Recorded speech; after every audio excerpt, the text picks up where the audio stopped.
What up? What up? It is Alex, the fantasy football hustler, back at you. We have made it to the playoffs. Thanks for everyone who's been rocking with me. A little reminder, these videos are great, but the one-on-one advice is really where it's at. You want to put yourself in the best position to get a championship, go to 420crew.com. Get on the superstar tier or higher, and boom, you got one-on-one access to myself. Only $10 a month. Nothing. 420crew.com. Go get signed up. Do it right now, and then leave a comment on this video letting me know that you got signed up. These playoff waiver videos are going to be super quick hitters. Let's get down to biz. Start off with the running backs because that's the position that everybody is hurting at right now. I'm going to touch on the top 5 added guys because all of them are available in more than 50% of leagues on Sleeper. My top ad at running back, this is if he's available, shows here on Sleeper, 13% rostered, Tank Bigsby. Main reason for Tank Bigsby being my number one, it's the insane amount of usage that he got in this past game. Bigsby and ETN, they're pretty much splitting snaps. 18 carries, though, for Bigsby this week. Only 4 for ETN. He did have 4 receptions as well, though. They play the Jets this week. Jets have kind of been middle of the road matchup for the running backs. And it's just going to be hard to pick up any running backs this week who get any type of decent volume. So that's why Tank Bigsby, he's number one for me this week at the running backs. My number 2 running back to pick up is going to be Isaiah Davis on the Jets. They go up against the Jaguars. Gotta love this matchup. I feel like the Jets can just easily sit Breece Hall again. They're not really playing for anything at this point. They got him heavily involved. 6 targets, 10 rushes. Ends up with 13 total touches. Him and Braylon Allen split the work pretty much right down the middle. Almost identical snaps, almost identical touches. Gotta love the matchup versus the Jags. Get that rook on your team. Now, even though Patrick Taylor is the most added player right now, I think that's just because of how much he was rostered. Well, that's who my number 3 running back pickup is. We don't know what's going on with Guarendo. They said he's day-to-day. It's a Thursday game, though, so I'm pretty nervous. It's not a good matchup either. That's one of the things that kind of sucks. Like, no matter who it is, they could really fluke you versus the Rams. Over the last 5 weeks, the Rams are 22nd against the run. But that game that they gave up to Saquon, I feel like really skewed the numbers for them. So I would be very nervous about getting Guarendo or Patrick Taylor in your starting lineup, but you have to do your due diligence and go pick up Patrick Taylor. Whether you start him or not, that's going to be based on the options that you have available on your squad. My next running back is Sincere McCormick. SMC, for those who don't know. It's very, very ugly. Falcons, they've been pretty good against the run. This is more just about how much do you need a running back. That's really what SMC is all about because we cannot expect a lot from the Las Vegas Raiders. They're looking to see what they got in the kid to see if he's probably going to be worth keeping around next year. 15 touches, 78 yards, not horrible. I mean, he got 10 points, but it's going to be very blah, so it just depends on how desperate you are. Now, I really hope that it doesn't come down to Sean Taylor. I'm just throwing him on there as people who might be in really deep leagues or just very desperate. We hope Bucky plays, but if Bucky doesn't play, Sean Taylor might be worth a start. It's a really horrible matchup. That's one of the things that sucks. And Rachaad White, when Bucky went out, he was just the guy this past week, and that could happen again. But if you are desperate, Sean Tucker, pick him up. Pick him up!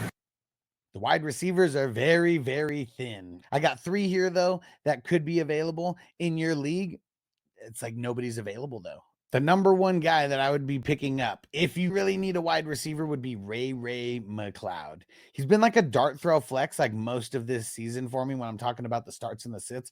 Look at the last 4 out of 5 weeks. He's in double-digit points. That is really great for a dart throw flex type of player. He had 11 targets this past week and 8 receptions for 98 yards. Is he going to do that every game? No. Is he going to score a lot of touchdowns?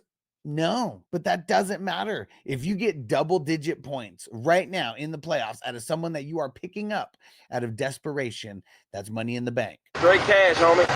Get it. With the wide receivers, it's all about the level of desperation that you have because these next 2 guys, you got to be very desperate. But I'm going to throw out Andrei Iosivas. They have a very tough schedule over the next couple weeks. So that might mean more targets for him and maybe 1 or 2 less for Chase or Higgins. throughout the games. You're only picking him up if you are desperate and really need someone as a dart throw flex guy. That is it. But if you do, I think he's going to be pretty solid moving forward. Like, just get you around 10 to 15 points. That's really all we want out of these dart throw flex guys. And I think Yoshi is one of those guys who could do it for you. Vele would be the last wide receiver who I'd be picking up. We see him go in waves, and Cortland Sutton is so targeted that it just takes away from him. It's all about the level of desperation. The game versus the Colts isn't that great of a matchup, but if you are super desperate, pick him up, and hopefully you don't have to throw him into your flex spot. We are not talking quarterbacks on this video. Hopefully you guys in your single QBs already have that squared away, but we will be talking about 2 tight ends that are readily available. Every good tight end is nowhere to be found. You got to go for some dart throws, and I got 2 dart throws for you here. Okay, the tight end that I would be picking up, this is based on DJ Turner not playing, because when DJ Turner doesn't play, Michael Mayer is like the next guy up. Played over 80% of the snaps this past week, 9 targets, 7 receptions. Just got to think that he's like an afterthought in that offense. Teams are going to be scheming Brock Bowers out, and a guy like Michael Mayer just could get a shitload of targets because of that. If you are desperate, got to be desperate. I do not want to throw him in there as a flex. And you have to be paying attention that DJ Turner does not play as well. Michael Mayer. Ooh, man, it's going to be scary. One of the top added tight ends of this week is Stone Smartt on the Los Angeles Chargers. And it's because Will Disley should be missing multiple weeks. They go up against the Tampa Bay Bucks this week. That is a great matchup for your tight ends. Still feel like I only want to play him if you're super desperate. Will Disley was good for some games. Remember that game where Will Disley got 0 points? Like, it's things like that that make me super nervous. But it is a great matchup. Last time Justin Herbert played the Bucks back in 2020, tore him up. I feel like he can definitely match what he did. He threw for like 300 yards and a couple touchdowns in that game. Herbert could definitely do that to the Bucks. Have been a great matchup for the tight ends and the quarterbacks. YOLO.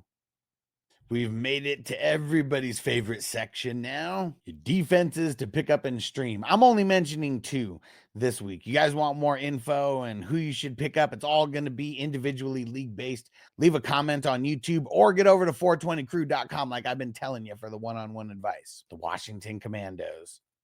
That's going to be the squad that I would be picking up. They're going up against New Orleans and no Derek Carr, and they are coming off the bye. So we hope they are very well rested. They've been scheming for this game for 2 weeks. That's why they are my number 1 pickup of the week for your defenses and special teams to stream.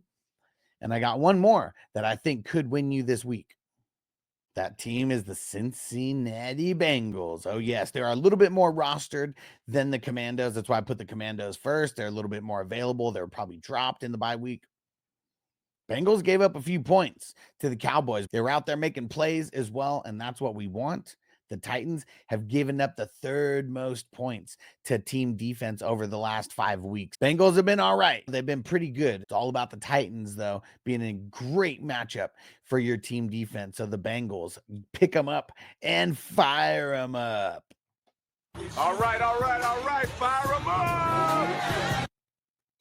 All right, now, can I drop these players? Super quick hitter edition. This is the top 7 on Sleeper right now for running backs. Travis Homer, yes. Amir Abdullah, I'd hold depending on your options. Jonathan Brooks, yes, sucks. Chris Rodriguez, I'd hold. Kareem Hunt, I'd also hold. Devin Singletary, get rid of that bum.